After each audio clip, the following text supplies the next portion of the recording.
అందరికీ నమస్కారం. సాయి న్యూస్ కి స్వాగతం. ఇప్పుడే అందిన వార్త. ఈపీఎఫ్ఓ ఖాతాదారులకు గుడ్ న్యూస్. జనవరి 1 నుంచి అమలు. ఈపీఎస్ పెన్షన్దారులకు ఒక పెద్ద అప్డేట్ అందుబాటులో రానుంది.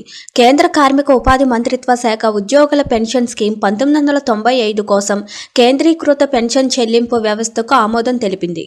దీంతో చాలా మంది ఉద్యోగులకు ప్రయోజనం చేకూరనుంది. వచ్చే ఏడాది నుంచి 78 లక్షల మంది ఈపీఎస్ పెన్షనర్లకు సైతం లబ్ధి చేకూరనుంది.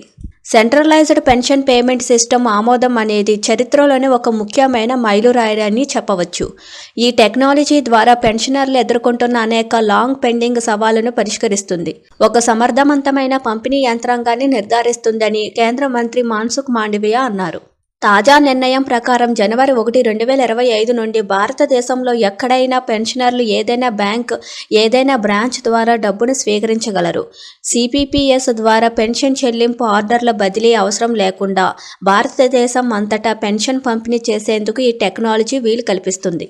ఒక పెన్షనర్ ఒక ప్రదేశం నుండి మరొక ప్రదేశానికి మారినప్పటికీ లేదా వారి బ్యాంక్ లేదా శాఖను మార్చినప్పటికీ కేంద్రీకృత పెన్షన్ చెల్లింపు వ్యవస్థ ద్వారా పెన్షనర్లు సులభంగా వారి పెన్షన్ పొందుతారు.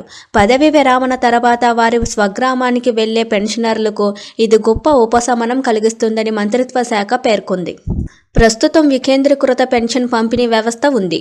ఇందులో భాగంగా ప్రతి ఈపీఎఫ్ఓ జోనల్ ప్రాంతీయ కార్యాలయం కేవలం 3 నుండి 4 బ్యాంకులతో మాత్రమే అసోసియేట్ అయి ఉండేది. ఇప్పుడు కొత్త సిపిపిఎస్ టెక్నాలజీ ద్వారా పెన్షనర్లు ఎలాంటి అథెంటికేషన్ కోసం బ్రాంచ్కి వెళ్లవలసిన అవసరం లేదు. ఉద్యోగుల పెన్షన్ పథకం కింద పెన్షన్ కావాలనుకునే వారు అర్హులై ఉండాలి.